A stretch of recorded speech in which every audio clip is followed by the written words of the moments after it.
दोस्तों, मैं दिनेश की ओर आप सबका स्वागत है न्यूमरोलॉजिकल एनालिसिस के अंदर। अक्सर इसके अंदर हम कई बार सोचते हैं, कुछ आत्मचिंतन टाइप के प्रोग्राम भी देते हैं। हमारे देश में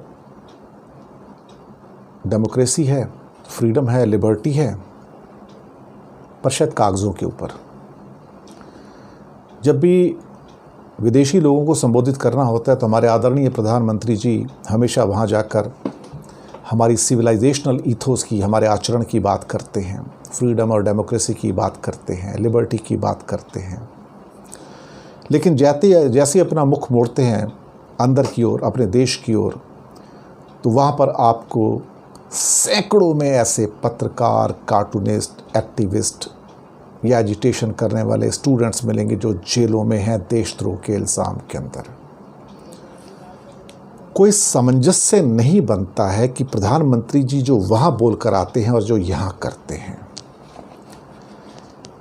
एक देश जिसकी बुनियाद कहीं ना कहीं भटक गई हो, और ये ऐसा नहीं कि पहले नहीं हुआ है, ये कांग्रेस के राज में बहुत बार हो चुका है। कई बार ऐसा लगता है कि जैसे जो भी सरकारें कुर्सी पर आती हैं वो अपने कर्तव्यों को भूल के उन्हें अपनी पावर याद आती है और कैसे एजिटेशंस को, स्टूडेंट्स को, प्रोटेस्ट को दबाने के लिए, स्वतंत्र विचारों को दबाने के लिए, क्रश करने के लिए, फिर सेडिशन, देशद्रोह का एक तरह से कहा जाए तो सहारा लिया जाता है। और हर बात में एक ही मुद्दा, नेशनल सिक्योरिटी को खतरा है, देश को इनसे खतरा है।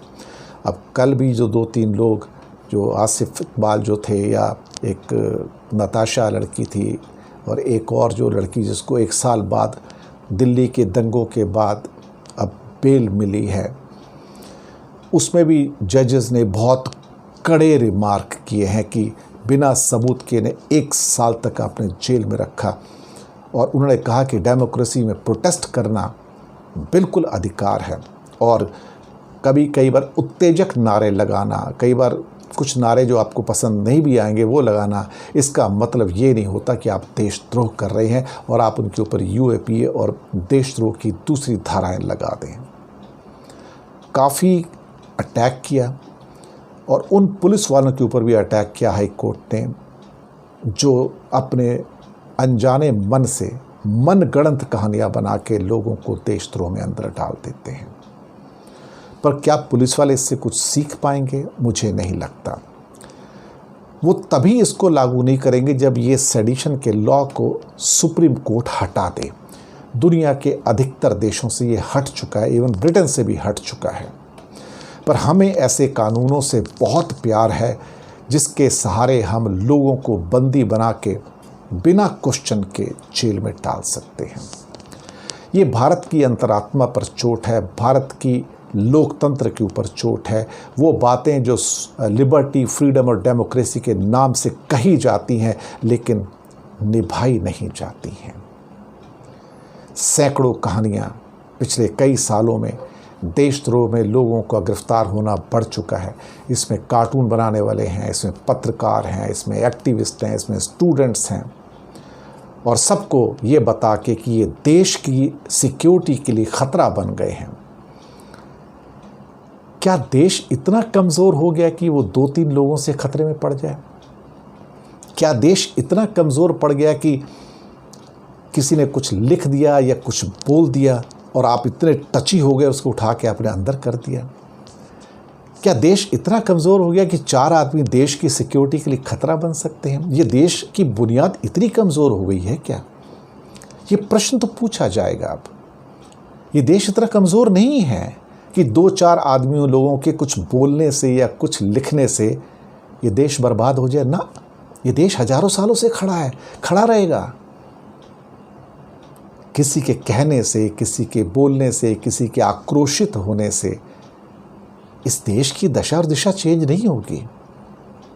लेकिन जब हुक्मरान, चाहे स्टेट गवर्नमेंट में दूसरी सरकारों के क्यों ना, दूसरी पार्टियों क्यों ना, वो भी यही रवैया अपनाते हैं, तो फिर सवाल जो उठते हैं विदेश की इंस्टीट्यूशन में, मैगजीन्स में, अखबारों में कि इंडिया एक ऑटोक्रेसी है, डिक्टेटरशिप है, तो फिर उसके ऊपर ऑब्जेक्शन क्यों होते हैं? हम एक दोहरा चेहरा लेके दुनिया के सामने आते हैं। दुनिया के सामने अपने आप को हम एक लोकतांत्रिक चेहरा और एक कंपैशनेट चेहरा बताते हैं, और वापस जैसे चेहरा मोड़ते हैं तो कहीं ना कहीं दूसरा चेहरा होता है। वो एक पिक्चर पुरानी थी ऐसी, शायद मुझे पिक्चर का नाम ध्यान नहीं, शायद झनक झनक पायल बाजे कुछ ऐसी थी, जिसमें संध्या ने एक डांस किया था, जहाँ सामने भी एक चेहरा होता है, पीछे भी एक चेहरा होता है।